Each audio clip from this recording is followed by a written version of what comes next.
はい、こんにちは、増田です。今日はちょっと建築の話をしようと思うんですね。前回記憶のデザインというようなことを話しましたけれども、今回もそれにつながるようなところがあります。レヴィ・ストロースという人が、使って、知られるようになったブリコラージュという概念があります。これもともとフランス語では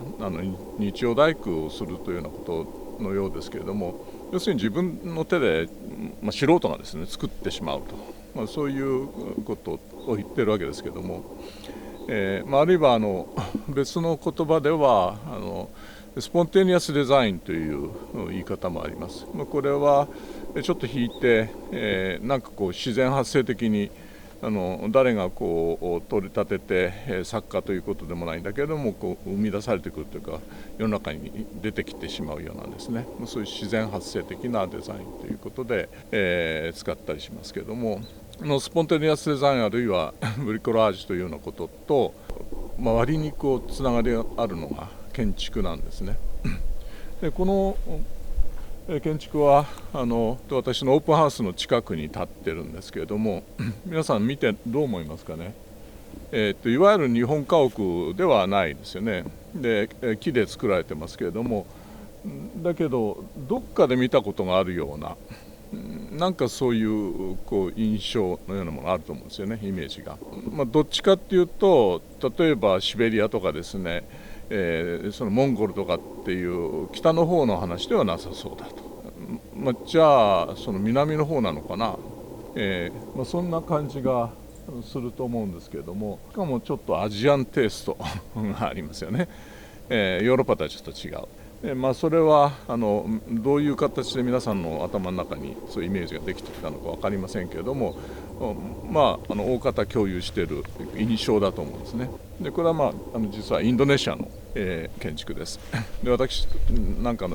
の古い仲間で友人のエリックという若い素晴らしい建築家が建てたもので、彼がこの辺りに滞在をしてですね、ひと夏過ごしました。でその間に、彼がスケッチをし、そして実際に建ててしまったんですね。友達3人いましたけども誰も建築のいわゆる大工さんではないんですね。で彼らが木を切り、そしてエリックのスケッチの通りに作ったものなんです。でこれは実はですねある意味インドネシアでは有名なロモ・マングンというインドネシアの近代建築の父と呼ばれているような方なんですけれども、もともと牧師さんだったようで、インドネシアのですね貧困層ですね、住む場所もないようなスラムの人たちに、ただで住めるところを作りたいということで活動しておられたようです。で彼が、建築家ですから、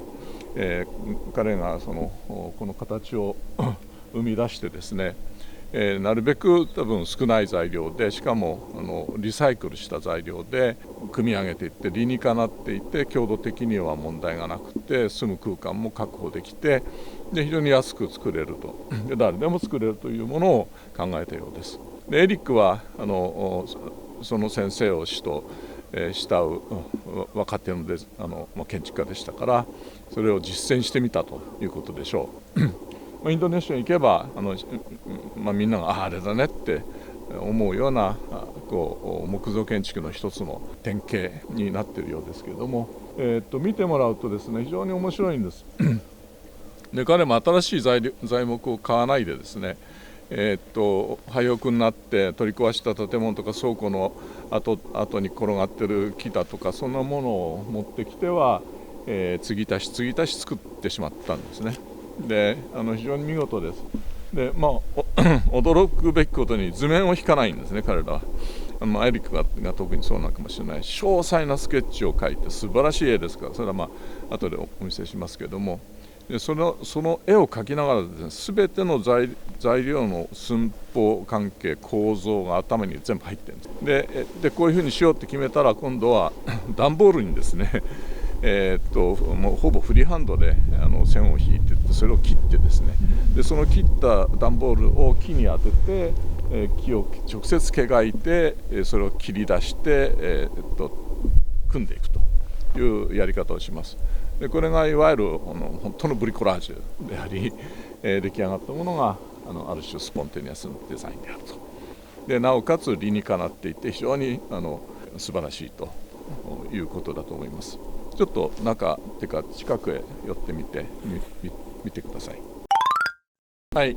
見てもらうと分かるんですけど、例えばこの、日本でいうと柱にあたる部分ですけれども、この重要な構造部材も実は継ぎ足しになってますね。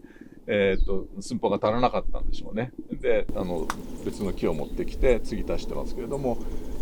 この断面がここに、3本ですね、3本使われていて、でそれがきちっと止まっているので、これで十分強度が保たれている。で他にもこういうところもですね、もうこれなんかはもしかしたら必要でなかったものかもしれないんですけども、これはですね、角度がこれ変わってるんですね。そのためにこういう構造になっているようです。で随所にそうした工夫が見られます。ここもちょっと見てみましょ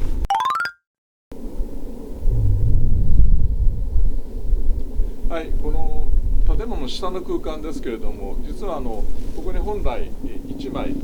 デッキができます。でこれを全て使って、デッキを作ってですね、でそこで彼らは日中仕事をし、料理をし、ご飯を食べ暮らすんですね。で大体もちろん一年中暖かいというか暑い気候ですから、その方が気持ちがいいわけです。で上で、寝るということですね。ですからここに本来はデッキがあるんですけど、今日本ではその必要がないので、つけていません。でこっちへ来てみてください。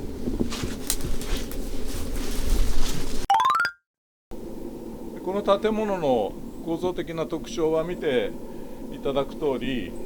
このトラス構造がですね、非常にシンプルに外形に表現されているということです。現れてるんですね。で言ってみればこれは逆三角形がここに出てきます。でそのために入り口がこの非常にイレギュラーな形でここにエントランスがあるわけですけれども、上に行って広がる空間がですね、非常に面白い、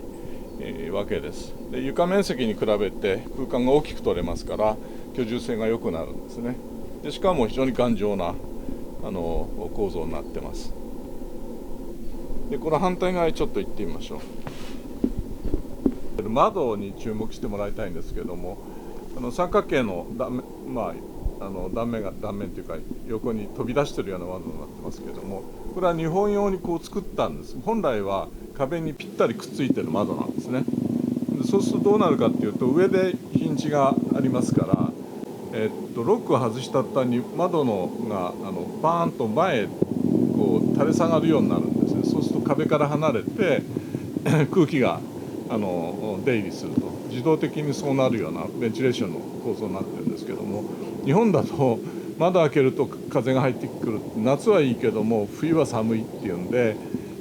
あんな袋のような形を作ってしまったんです。これは本来の、構造とは違うんですね。建築がその地方の気候と絡むということが如実に現れてきています。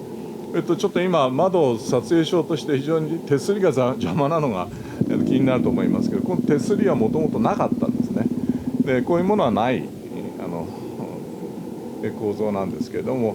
日本では安全のためにということでつけざるを得なかったという、そんな話になっています。はい、もう5、6年なんないかな、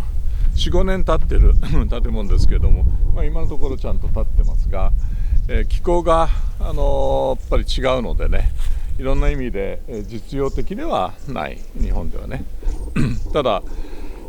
知る人ぞ知るインドネシアのいろんな意味での価値のある建築が、それがここに建っているということは、それだけでも非常に重要な意味があると思います。興味がある方はですね、これの設計者エリックのホームページに行けばですね、いろんな彼の作品が出てますし、でそこからいわゆる近代建築の父と呼ばれているローモ・マングンさんのところにも行ってみて研究していただいたらばいいと思います。以上です。